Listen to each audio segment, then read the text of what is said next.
السلام علیکم ورحمۃ اللہ وبرکاتہ۔ بسم اللہ الرحمن الرحیم۔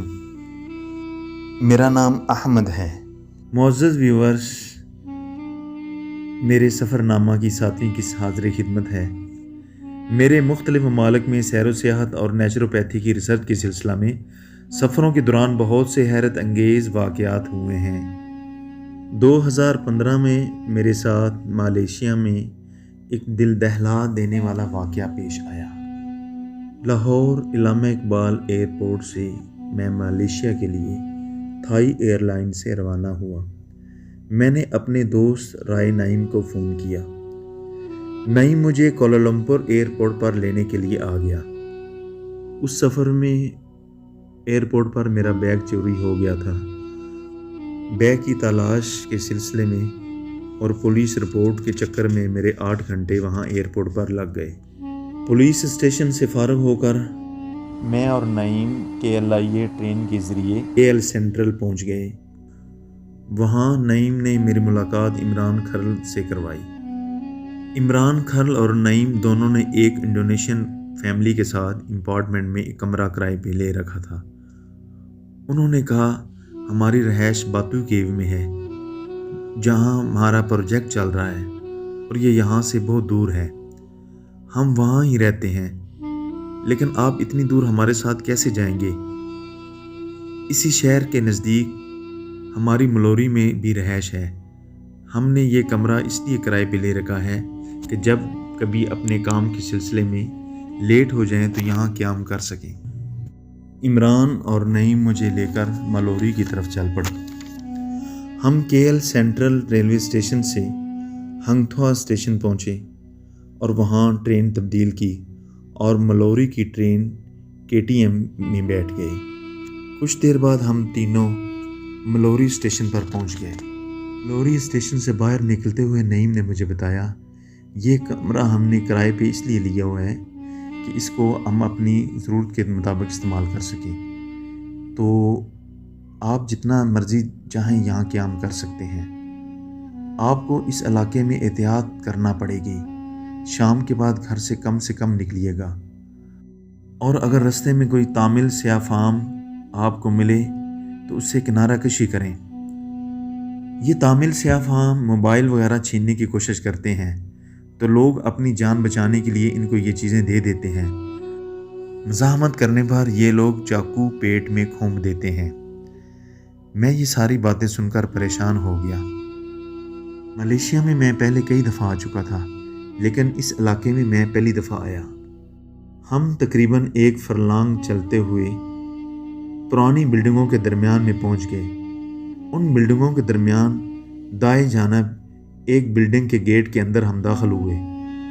ہم بلڈنگ کے گراؤنڈ فلور کے فلیٹ کے دروازے پر پہنچ گئے۔ نعیم نے دروازے کی بیل دی تو تھوڑی دیر بعد ایک ادھیڑ عمر کے انڈونیشین شخص نے دروازہ کھولا۔ ہم فلیٹ کے اندر داخل ہوئے۔ لانچ سے ہوتے ہوئے ہم کونے والے کمرے میں چلے گئے۔ وہ کمرہ عمران نعیم نے اس فیملی سے کرائے پر لیا ہوا تھا تاکہ اس علاقے میں کام کے دوران رات لیٹ ہو جائیں تو اس گھر میں قیام کر سکیں۔ 10 بائی 8 فٹ کا کمرہ کارپیٹڈ تھا اور اس پہ سونے کے لیے میٹرس رکھے ہوئے تھے۔ کمرہ صاف ستھرا تھا اور اس کی کھڑکی دائیں جانب تھی۔ میں نے اپنے پاکستان سے لائے ہوئے بھاری بیگ کمرے کے کونے میں رکھے۔ رات کے 10 بج چکے تھے۔ رات کا کھانا ہم نے KL سینٹرل کے قریب ایک ملواڑی انڈین مولانا ریسٹورنٹ پر کھا لیا تھا۔ اس مولانا ریسٹورنٹ کا تلو پراٹھا بڑا مشہور تھا۔ ملیشین زبان میں تلو انڈے کو کہتے ہیں، ورنہ دوسرے ملیشین ریسٹورنٹ کا کھانا ہم نہیں کھا سکتے تھے۔ عمران اور نعیم نے مجھے اس انڈونیشین فیملی کے متعلق بتایا کہ وہ مڈورا قبیلے سے ہیں، جو انڈونیشین کے سماترا، جاوا وغیرہ جزائر میں سے ہیں۔ یہ لوگ جنگلی قبائل سے تعلق رکھتے ہیں۔ مجھے بھی انڈونیشیا کے مڈورا قبائل کے متعلق کچھ معلوم تھا۔ وہ خونخوار اور جنگلی قبائل کے لوگ تھے۔ اس گھر میں ایک ادھیڑ عمر خاتون اور 2 مرد تھے جو اسی مڈورا فیملی سے تعلق رکھتے تھے۔ وہ لوگ انڈونیشین زبان بھی پوری نہیں سمجھتے تھے اور کم ہی بولتے تھے۔ میں نے اپنی ریسرچ سے پہلے انڈونیشین اور ملیشین زبان سیکھ لی تھی تاکہ مجھے سفروں میں کوئی مسائل پیش نہ آئیں۔ آدھ گھنٹہ گزرنے کے بعد نعیم اور عمران وہاں سے باتو کیو چلے گئے۔ باتو کیو ملیشیا کوالالمپور کا ایک پرانا سا علاقہ ہے جہاں ہندوؤں کا سب سے بڑا مندر اور بت موجود ہے۔ اس باتو کیو کے مندروں کے متعلق انشاءاللہ میں اپنی کسی ایپیسوڈ میں ضرور بتاؤں گا۔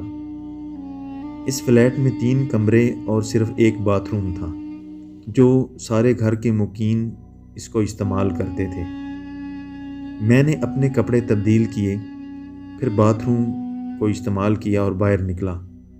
باہر نکل کے میں نے دیکھا کہ وہ عورت اور دونوں مرد مجھے گھور رہے ہیں۔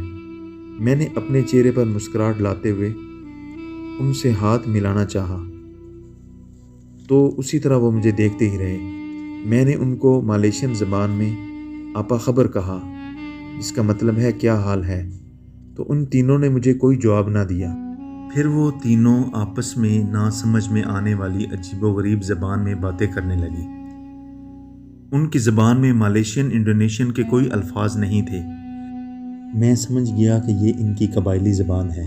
ان کے چہروں پر ایک خوفناک سی وحشت ٹپک رہی تھی۔ پھر میں نے رسماً ہاتھ ہلایا اور کمرے کے اندر چلا گیا۔ ان کے کمروں میں جب میں پاس کھڑا ہوا تھا تو میں نے ایک عجیب و غریب قسم کی بو سونگھی تھی اور وہ بو انسانی گوشت کی لگ رہی تھی۔ یہ سوچ کر میں بہت زیادہ پریشان ہو گیا۔ پھر کمرے میں آ کر میں نے عشاء کی نماز ادا کی۔ رات کے 12 بج رہے تھے۔ فلیٹ کے اندر سے عجیب و غریب جانوروں جیسی آوازیں آ رہی تھیں جو وہ اپنی زبان میں اپنی باتیں کر رہے تھے۔ میں نے اپنا موبائل چیک کیا تو اس کے سگنل بالکل نہیں تھے۔ ہمارے فلیٹ والی بلڈنگ کی چاروں طرف بلڈنگیں ہی بلڈنگیں تھیں جو تقریباً 8-10 کے قریب تھیں۔ اس لیے چاروں طرف بلڈنگیں ہونے کی وجہ سے موبائل کی سگنل بالکل ختم ہو گئے تھے۔ اس فلیٹ کے گیٹ پر لوہے کا جنگلہ لگا ہوا تھا اور وہ لاک تھا۔ ملیشیا میں تامل کرمنل لوگوں کی وجہ سے ہر مقیمین اپنے گھروں کے سامنے لوہے کے جنگلے والا دروازہ لگاتے ہیں اور جب اپنے گھر میں داخل ہوتے ہیں تو فوری لاک کر دیتے ہیں۔ ہم بھی ایسا کرتے تھے کیونکہ اکثر دوستوں کے ساتھ یہ واقعہ پیش آیا کہ جب وہ اپنا گھر کا دروازہ کھولتے اور لاک کرنے کے بغیر اندر چلے جاتے تو ان کے پیچھے ہی تامل نوجوانوں کا گروپ آتا اور لوٹ مار کر کے چلا جاتا۔ ملیشیا میں کچھ علاقوں میں ابھی بھی سیکورٹی کا پرابلم ہے، لیکن الحمدللہ ملیشین گورنمنٹ نے کافی کنٹرول کر لیا ہے۔ میرا تعلق میڈیکل طب کے ساتھ ہے اور میں نے اپنی زندگی میں 20-25 سال جو میڈیکل کی پریکٹس کی ہے اور اپنی مائنر سرجری کے دوران انسانی گوشت اور انسانی خون کی سمیل کو سمجھ لیتا ہوں۔ میں نے پہچان لیا کہ یہ انسانی گوشت کی بو ہے جو ان کے کمروں میں سے آ رہی ہے۔ اب میرا یقین ہو چکا تھا کہ وہ کینیبلز لوگ تھے جو جنگلوں میں رہنے والے انسانی گوشت کو کھانے والے لوگ تھے۔ میں نے اٹھ کر اپنے کمرے کی کھڑکی کو کھولا تو آگے جو گھروں میں وینٹیلیشن کے لیے سپیس رکھی ہوتی ہے تو وہ سپیس تھی اور آگے دیوار ہی نظر آ رہی تھی۔ میں تو پہلے سمجھ رہا تھا کہ شاید گلی کی طرف کھڑکی کھل رہی ہے، کوئی ناگہانی حالات میں میں باہر سے کسی کو آواز دے سکتا ہوں۔ پھر میں نے سوچا کہ مصیبت میں پریشان ہونا سب سے بڑی مصیبت ہے اور مصیبت میں صرف اللہ جل شانہ ہی کام آتا ہے جو انسان کے شارک سے بھی زیادہ قریب ہے۔ میں اللہ کی طرف متوجہ ہو گیا اور اللہ کے ذکر میں تلاوت میں مصروف ہو گیا۔ پھر میرے دل کو بہت زیادہ تسلی ہو گئی۔ مجھے نیند نہیں آ رہی تھی۔ تقریباً 2 بجے کا ٹائم ہو چکا تھا تو اچانک کسی نے میرے کمرے کے دروازے کو زور زور سے کھٹکھٹایا۔ 3-4 مرتبہ کھٹکھٹانے کے بعد پھر وقفہ پڑ گیا۔ میں پریشان ہو گیا۔ میں نے دروازہ نہ کھولا۔ پھر 1 گھنٹہ گزرنے کے بعد پھر کھٹکھٹاہٹ ہوئی۔ فلیٹ کے اندر تیز تیز بولنے کی آوازیں آ رہی تھیں اور وہیں قبائلی زبان تھی جو جنگل میں یہ قبائلی آدم خور بولتے ہیں۔ میں نے اپنی حفاظت کی تمام مسنون دعائیں پڑھیں، سورہ یاسین پڑھی اور سونے کی کوشش کرنے لگا اور اللہ پر مکمل توکل کر لیا۔ تقریباً آدھا گھنٹے کے بعد میری آنکھ لگ گئی۔ صبح 9 بجے تک میں سویا رہا۔ 9 بجے اٹھا، کپڑے تبدیل کیے اور باہر نکل کر گھر کا ماحول دیکھا۔ گھر میں عجیب سی بو تھی اور جنگلی جانوروں کی طرح بو آ رہی تھی۔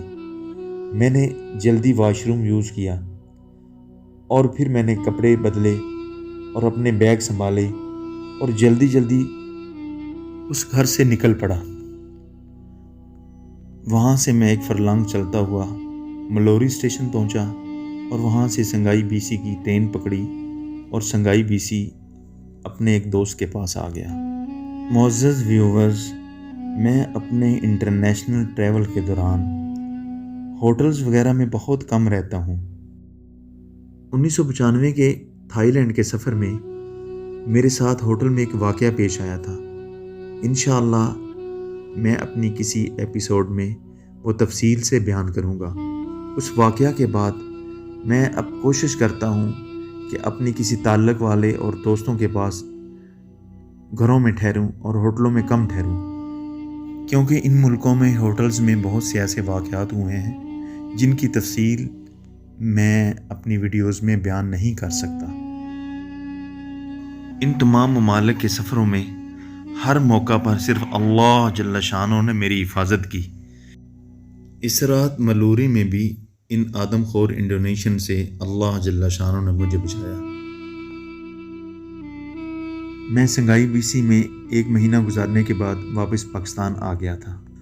مجھے عمران کی زبانی معلوم ہوا کہ ہم نے ملوری والا فلیٹ 1 ماہ پہلے لیا تھا، جس کی ایڈ ملوری اسٹیشن کی دیوار پر لگی ہوئی تھی۔ اس گھر میں ہم صرف 1 ماہ ٹھہرے تھے۔ ہمیں بھی یہ فیملی پر اسرار لگی تھی۔ یہ جنگلی مڈورا قبیلہ کے آدم خور لوگ تھے۔ ملیشیا میں قیام کے دوران مجھے ایک پاکستانی دوست نے بتایا اس علاقے میں 2 فلپائن کی عورتیں بھی پکڑی گئی تھیں جو انسانی گوشت کھاتی تھیں۔ ایک دفعہ انہوں نے 3 پاکستانی کراچی کے نوجوانوں کو ورغلا کے اپنے گھر بلایا، 2 کو ذبح کر کے ان کا گوشت انہوں نے کھا لیا۔